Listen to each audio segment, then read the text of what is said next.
Presidenti i Serbisë Aleksandar Vučić ka deklaruar se pret pasoja për shkak të pjesëmarrjes së tij në paradën ushtarake ruse, por se pret që Bashkimi Evropian ta ndëshkojë atë personalisht dhe jo Serbinë.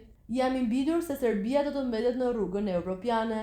Nëse BE-ja dëshiron të ndëshkojë dikë, le të më ndëshkojë mua. Unë do ta pranoj dënimin dhe do të kërkoj që të mos ndëshkohet i gjithë vendi, tha Vučić për median serbe.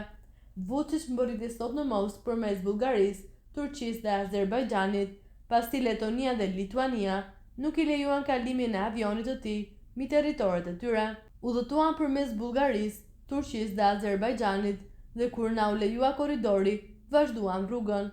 Më rritja në Moskë ku më priti zëvendësministri i punëve të jashtëm, Aleksandr Grushko, një nga figurat më të rëndësishme të diplomacisë ruse, tha Vučić.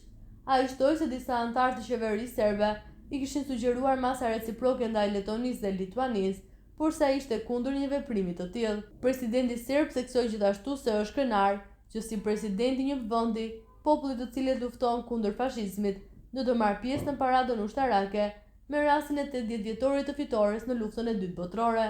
Populli serb nuk ka pse të turpërohet, por duhet të jetë krenar për luftën e tij kundër fashizmit. Nëse ndonjë popull ka të drejtë të krenohet me luftën kundër fashizmit, ai është populli serb, tha kreu i qeverisë serbe.